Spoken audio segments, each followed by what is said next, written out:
Hello, good evening, dear English learners, and welcome back to my YouTube channel English for Success.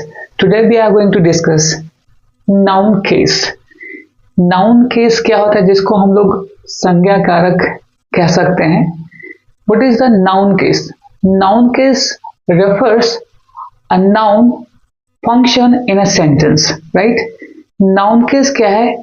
अलग अलग उसके जो noun case के types हैं, हम उनको से उसके टाइप्स जो कि एक सेंटेंस में कार्य करते हैं, उनके फंक्शंस होते हैं, वे उसको रिप्रेजेंट करता है, शो करते हैं.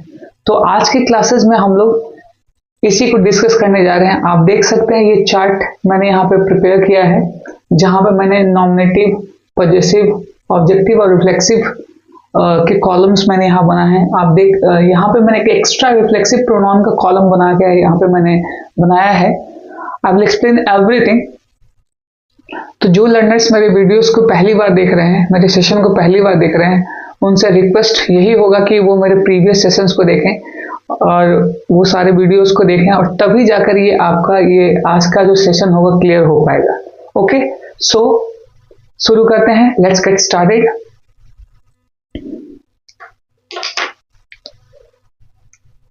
पहला जो है वो नॉमिनेटिव केस है. नॉमिनेटिव केस को सब्जेक्टिव केस भी कहते हैं, यानी कि जिसको हम लोग कर्ता कारक कहते हैं. पजेसिव केस जिसको कि हम लोग जेनेटिव केस भी कहते हैं, जिसको संबंध या अधिकार कारक कहते हैं. इसमें मैंने दो भाग में इसको डिवाइड किया है. तो दो टाइप्स हैं इसके, पजेसिव प्रोनाउन, पजेसिव एडजेक्टिव.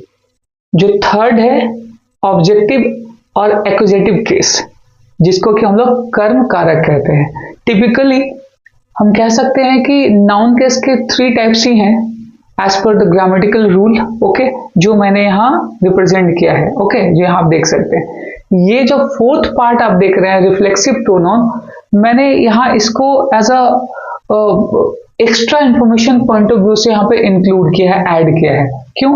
क्योंकि ये इससे रिलेटेड ही है और इसके बारे में भी जानना जरूरी है. इसके बारे में और मैं जो स्पेसिफिक जो है डीप एक्सप्लेनेशन में इसके पर्टिकुलर इंडिविजुअल क्लास में करूंगा. ओके, फिर भी मैं इसके बारे में थोड़ा कुछ इंफॉर्मेशन आपको इस वीडियोस में, इस सेशन में एक्सप्लेन कर दूंगा. ओके, चलिए वही दूसरी तरफ है, देखते हैं. मैंने इनके जो नाम मैं इसको यहाँ एक्सप्लेन कर रहा, थोड़ा आपको समझ में आएगा कि यूज किस तरीके से किया जाता है और इसको कैसे समझा जा सकता है. ओके, नॉमिनेटिव केस जिसको कि सब्जेक्टिव केस भी कहते हैं, हिंदी में इसको कर्ता कारक कहा जाता है.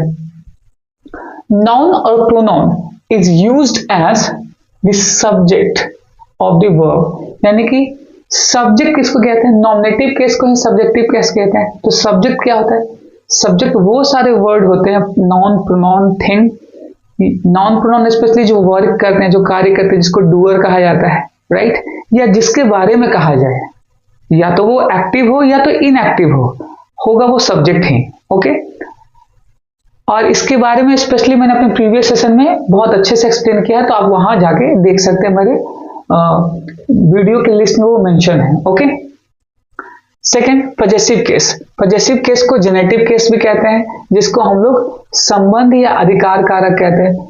नाउन और pronoun is used to show possession और रिलेशन, यानी कि वो नाउन या प्रोनाउन जो सेंटेंस में आते हैं और एक दूसरे नाउन या प्रोनाउन से एक संबंध या एक रिलेशन स्थापित करते हैं, यानी कि दिखाते हैं, शो करते हैं, रिप्रेजेंट करते हैं. ओके, ऑब्जेक्टिव केस जिसको कि हम लोग क्या कहते हैं? एक्यूजेटिव केस भी कहते हैं. ऑब्जेक्टिव केस को क्या कहते हैं? एक्यूजेटिव केस भी कहते हैं. मैंने यहाँ सिंगल नेम ही रखा है, ठीक है, जिसको कर्म कारक कहते हैं. नाउन और pronoun used as the object of a verb और प्रेपोजिशन, यानी कि ऑब्जेक्ट क्या होते हैं? डायरेक्ट ऑब्जेक्ट और इनडायरेक्ट ऑब्जेक्ट, जो कि मैंने अपने पीछे वाले वीडियोस में, लेक्चर में एक्सप्लेन किया है, सेशन में एक्सप्लेन किया है. ओके, तो नाउन या प्रोनाउन जो कि ऑब्जेक्ट के रूप में कार्य होते हैं, जो वर्ब, किसी वर्ब का ऑब्जेक्ट हो सकता है या किसी प्रेपोजिशन का ऑब्जेक्ट हो सकता है, जो कि मैं एग्जाम्पल के तरीके से आपको एक्सप्लेन करूंगा अभी.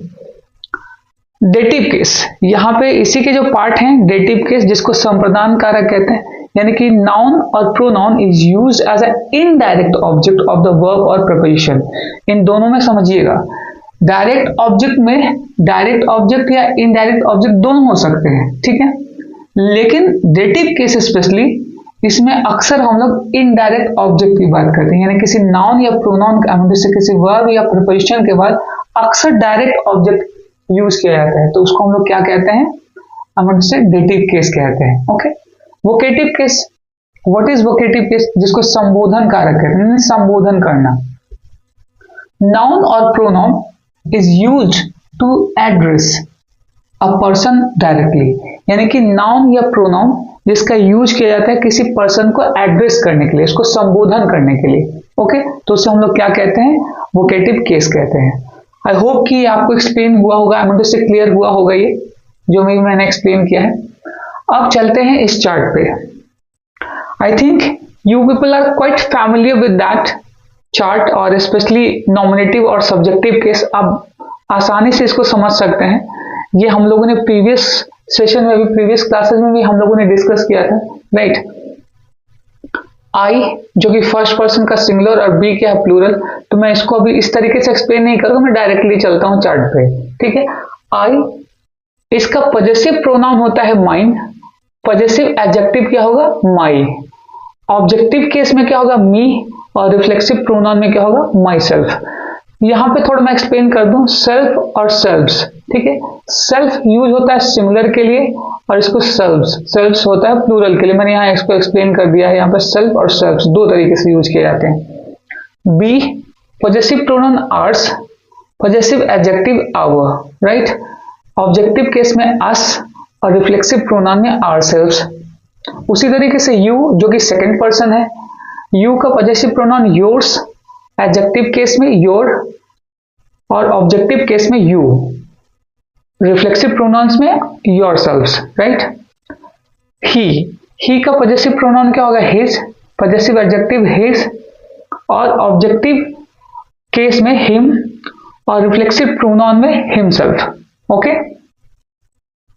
सी का क्या होगा, सी का होगा हर्स, पॉजेसिव प्रोनाउन में, एडजेक्टिव केस में क्या होगा हर, ऑब्जेक्टिव केस में होगा हर और रिफ्लेक्सिव प्रोनाउन में होगा हरसेल्फ। ओके, आगे देखते हैं इट, ये क्या है, थर्ड पर्सन सिंगुलर नंबर जो नॉन लिविंग थिंग के लिए यूज किया जाता है। ओके, यहाँ पे इसका पॉजेसिव प्रोनाउन नहीं होता, इट्स इसका एडजेक्टिव केस में, पॉजेसिव एडजेक्टिव में, और ऑब्जेक्टिव केस में इट और रिफ्लेक्सिव प्रोनाउन में itself. Okay, third person plural number में they, reflexive pronoun theirs, possessive adjective their and objective case में देम एंड रिफ्लेक्सिव प्रोनाउन में देमसेल्व्स। नेम, मैंने यहाँ नेम भी रखा है, नेम में चाहे तो वो सिंगुलर हो या प्लूरल हो, सिंगुलर या प्लूरल। अगर प्लूरल होगा तो देयर का यूज होगा ये वाले केस में, अगर सिंगुलर है तो यहाँ पे हिज हर्स, अगर मेल है तो हिज, फीमेल है तो hers, his her, him her, himself और हरसेल्फ। इस तरीके से क्या है इसका यूज किया जा सकता है। अब मैं थोड़ा आपको रिफ्लेक्सिव प्रोनाउंस के बारे में थोड़ा एक्सप्लेन कर देता हूँ। What is reflexive pronoun? Reflexive pronoun क्या है, जिसमें जब कोई सब्जेक्ट कोई कार्य करता है तो ये सबसे पहले हिमसेल्फ, रिफ्लेक्सिव प्रोनाउन जो सेंटेंस में एज अ ऑब्जेक्ट की तरह यूज किया जाता है और वो सब्जेक्ट के बारे में ही बताते हैं, यानी सब्जेक्ट को ही रिफ्लेक्ट करता है, यानी सब्जेक्ट के द्वारा किए गए कार्य को ही रिफ्लेक्ट करता है या तो सब्जेक्ट को ही बताता है। आप इसको इस तरीके से समझ सकते हैं। तो इसका एक एग्जांपल लेते हैं, एक छोटा सा एग्जांपल, कि जब आप मिरर में अपने आप को देखते हैं तो आपकी बॉडी, आपका चेहरा ही रिफ्लेक्ट करता है, यानी कि आप उसे ही देखते हैं। इट मीन्स सेम यहाँ भी कि ये जो जितने भी देख रिफ्लेक्सिव प्रोनाउंस ये सब्जेक्ट को ही रिफ्लेक्ट करते हैं और सब्जेक्ट के बारे में ही बताते हैं, और ये सेंटेंस में अक्सर वर्ब के बाद यूज किए जाते हैं as a object. Reflexive pronouns का जो यूज है वो सेंटेंस में सब्जेक्ट, वर्ब और उसके बाद एज अ ऑब्जेक्ट यूज किए जाते हैं। क्या? रिफ्लेक्सिव प्रोनाउन, जो कि सब्जेक्ट को ही रिफ्लेक्ट करते हैं। I hope it is clear. अब इसको कुछ एग्जांपल्स के तरीके से समझते हैं। ओके, सो एग्जाम्पल से हम समझते हैं। आई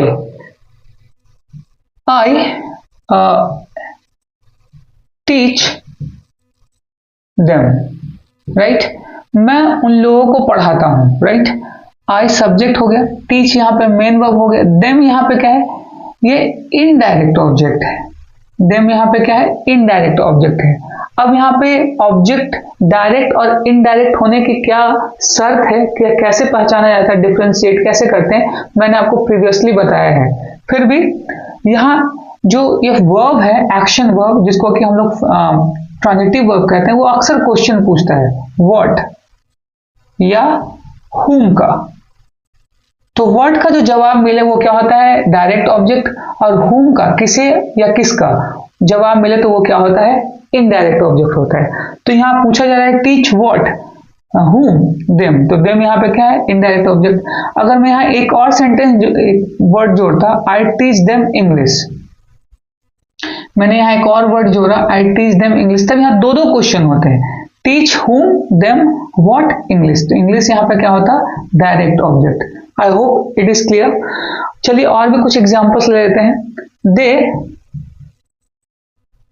दे काउट द वर्ड, उन लोगों ने चिड़ियों को पकड़ लिया है ना, पक्षी को पकड़ लिया। तो कॉट यहाँ पे क्या है, मेन वर्ब। आप देख सकते हैं दे एज अ सब्जेक्टिव केस की तरह यूज है, इसका जो ऑब्जेक्ट हो गया ये क्या है, एक नाउन हो गया। हालांकि ऑब्जेक्ट होने का जो शर्त है वो नाउन प्रोनाउन भी हो सकता है, मैंने दोनों वर्ड का, नाउन भी हो सकते हैं ऑब्जेक्ट और प्रोनाउन भी हो सकते हैं वर्ड एक ऑब्जेक्ट। तो यहाँ पे हमारा ऑब्जेक्ट क्या है, एक नाउन, जो कि क्या है, एक ऑब्जेक्ट के केस में आया है नाउन, जिसको वर्ड कहा गया है। आई होप मैंने इसको एग्जांपल को इसलिए दिया क्योंकि केवल प्रोनाउन ही ऑब्जेक्टिव केस में नहीं आ सकते, नाउन भी ऑब्जेक्ट केस में आ सकता है और सब्जेक्ट केस में भी आ सकते हैं। आप इसको ऐसे भी समझ सकते हैं, एक नाउन या प्रोनाउन ही ऐसे शब्द होते हैं, वर्ड होते हैं, जो सब्जेक्टिव केस में भी आते हैं और ऑब्जेक्टिव केस में भी आते हैं, है ना। तो ये कॉमन सी बात है, आप इसको ध्यान में रखेंगे। चलिए कुछ और एग्जांपल देते हैं। दिस इज माइन, अब यहां देखते हैं दिस इज माइन, यह मेरा है। सपोज एनी ऑब्जेक्ट, कोई वर्ड, कोई थिंग या किसी चीज की बात की जाए, दिस इज माइन, तो यहाँ पे माइन क्या है, ये as a possessive pronoun use हो रहा है, राइट। ये पॉजेसिव प्रोनाउन, यह मेरा है। हालांकि ये पोजीशन को दिखा रहा है, यानी किसी वस्तु से बात की जा रही है, जैसे कि बात की जा रही है इस मार्कर की। तो मैं अगर किसी से कहूं दिस मार्कर इज माइन, या तो ये अंडरस्टूड है दिस इज माइन, यानी कि ये जो वस्तु है मुझसे बिलोंग करती है, ये वस्तु मुझसे रिलेट करती है। I am the owner of this marker, तो इसलिए मैं कह रहा हूं दिस इज माइन। तो ये क्या है, संबंध या रिलेशन को रिप्रेजेंट कर रहा है, शो कर रहा है। I hope it is clear. तो दिस इज माइन, अगर मैं बोलूं दीज पेन्स आर हिज या हर्स या देयर्स, तो इस तरीके से आप देख सकते हैं कि इस तरीके से यूज करके क्या है, हम लोग पॉजेसिव प्रोनाउन का यूज करते हैं। ओके, अब बात करते हैं पॉजेसिव एडजेक्टिव की। पॉजेसिव एडजेक्टिव की खासियत क्या है कि ये अक्सर नाउन के पहले आता है, नाउन से पहले आकर इससे अपना संबंध या एक रिलेशन एस्टैब्लिश करता है, शो करता है, राइट। जैसे कि मैं यहां लिख रहा हूं India is our country, India is our country, India हमारा देश है, भारत हमारा देश है। तो कंट्री यहां पे क्या है, नाउन, आर यहां पे क्या हो गया, ये पॉजेसिव एडजेक्टिव हो गया, राइट। ये पॉजेसिव एडजेक्टिव है, यानी कि आर आने से, यानी कि ये कंट्री किसका है, हमारा। तो ये क्या रिप्रेजेंट कर रहा है, एक रिलेशन को, एक संबंध को, एक अधिकार को, कि ये हमारा देश है, भारत क्या है, हमारा देश है। ओके, और एग्जांपल देख लेते हैं। Mohan is my brother, Mohan is my brother, यानी कि ये ब्रदर किसका है, मोहन, ये ब्रदर किसका है, मेरा। तो माई जो है इस ब्रदर के पहले आके इससे क्या कर रहा है, एक रिलेशन एस्टैब्लिश कर रहा है, वो मेरा भाई है, ठीक है। तो उसी तरीके से हम लोग देख सकते हैं our country, your mother, your father, his uncle, his pen, his pencil, her brother, her cousin, इस तरीके से। इट्स ओपिनियन, चूंकि इट नॉन लिविंग थिंग के लिए यूज किया जाता है, तो इट्स ओपिनियन, इट्स थॉट, है ना। तो इट्स इस तरीके से इट्स का यूज करते हैं, ठीक है। इट एज ऑब्जेक्ट भी आ सकता है, right. Their country, their people, their luggage, है ना, हिज और हर, उसी तरीके से जो मैंने अभी यहाँ यूज किया, ठीक है। तो इस तरीके से क्या है, हम लोग यहाँ पे यूज करते हैं किसका, पजेसिव एडजेक्टिव का। आप इसको ध्यान में रखेंगे कि नाउन क्या है, नाउन के पहले आता है पजेसिव एडजेक्टिव्स, है ना। यानी कि एडजेक्टिव की मैं यहाँ बात कर रहा हूँ। एडजेक्टिव क्या होते हैं, जो कि नाउन या प्रोनाउन को मॉडिफाई करते हैं, स्पेशली नाउन या प्रोनाउन को मॉडिफाई करते हैं, उसके पहले आकर उसके बारे में विशेषता बतलाते हैं। और ये कोई जरूरी नहीं कि वो पहले आए, वो सेंटेंस के लास्ट में भी आ सकते हैं और उसके सब्जेक्ट के बारे में या नाउन या प्रोनाउन के बारे में एक्स्ट्रा इन्फॉर्मेशन दे सकते हैं, उसकी क्वालिटी के बारे में, या उसको कॉम्प्लीमेंट भी कर सकते हैं। तो ये आप ध्यान रखेंगे, ठीक है। अब बात करते हैं ऑब्जेक्टिव केस की। किसी भी ऑब्जेक्टिव केस को मैंने अपने प्रीवियस क्लासेस में सेशन में एक्सप्लेन किया है, जहां पे सब्जेक्ट, वर्ब और ऑब्जेक्ट का जो स्थान होता है अक्सर वो क्या होता है, वर्ब के बाद यूज किए जाते हैं। जैसे कि आप इन सारे सेंटेंस में देख सकते हैं, यहाँ ये क्या है, सब्जेक्ट, वर्ब, उसके बाद ऑब्जेक्ट, ठीक है। सब्जेक्ट, वर्ब, उसके बाद ऑब्जेक्ट। तो ऑब्जेक्टिव केस में हम लोग क्या है, मी, इस तरीके से us, you, him, her, it, them, इसका यूज कर सकते हैं, ओके। जैसे कि आई लव यू, एक सेंटेंस है, तो यू यहाँ क्या है, एज एडजेक्टिव केस में है, आई मीन टू से, माफ कीजिएगा, ऑब्जेक्टिव केस में है, राइट। ये ऑब्जेक्ट है, ये सब्जेक्ट नहीं। अगर ये सब्जेक्ट होता तो इसका स्थान कहाँ होता, आई के जगह पे, लेकिन यहाँ पे सब्जेक्ट क्या है, आई है। लव यहाँ पे क्या है, मेन वर्ब है, ठीक है। तो आप इसको ध्यान में रखेंगे क्योंकि ये ऑब्जेक्ट का जगह है, सब्जेक्ट, वर्ब और ऑब्जेक्ट, तो इसे ऑब्जेक्ट ही होगा, ठीक है। आप इसको ध्यान में रखेंगे। अब बात करते हैं रिफ्लेक्सिव प्रोनाउन की। जैसा कि मैंने बताया, रिफ्लेक्सिव प्रोनाउन क्या होते हैं, वो हमेशा ऑब्जेक्ट की तरह यूज होते हैं, यानी ऑब्जेक्ट के जगह पर यूज होते हैं, वर्ब के बाद, और इसका इफेक्ट भी किस पे पड़ता है, सब्जेक्ट पे पड़ता है। जैसे एक एग्जांपल लेते हैं, I cut my self, right, not like that. इसको थोड़ा और अलग तरीके से एक्सप्लेन करते हैं।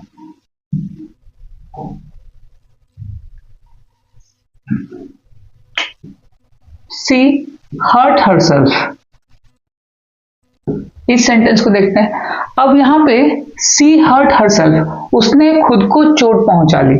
तो यहाँ पे रिफ्लेक्सिव प्रोनाउन का मतलब क्या होता है, खुद, है ना। यहाँ इसका मतलब होता है खुद। सी हर्ट हरसेल्फ, उसने खुद को चोट पहुंचा ली। तो अब देखो, सी यहाँ पे सब्जेक्ट है, हर्ट उसने यहाँ मेन वर्ब है, और हरसेल्फ एज ऑब्जेक्ट यूज हुआ है। तो यहाँ पे सब्जेक्ट ने जो कार्य किया है उसका इफेक्ट क्या है, उसी पे पड़ रहा है। या हरसेल्फ किसके लिए आएगा, सी के लिए, इसने खुद को ही क्या है, चोट पहुंचा ली, राइट। तो आप देख सकते हैं कि रिफ्लेक्सिव प्रोनाउन किसको रिफ्लेक्ट कर रहा है, सब्जेक्ट को, यानी सब्जेक्ट के द्वारा कार्य किया गया और उसका प्रभाव भी क्या है, उसी पर पड़ रहा है, राइट। तो यहाँ पे ये क्या हो गया, रिफ्लेक्सिव प्रोनाउन हुआ, okay. They won the match themselves,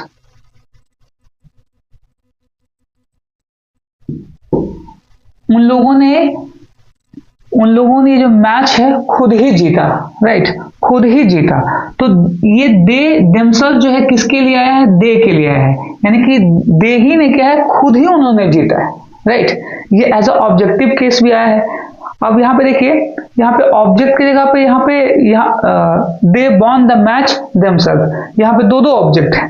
the match भी डायरेक्ट ऑब्जेक्ट है और ये क्या है, रिफ्लेक्सिव प्रोनाउन है, ठीक है।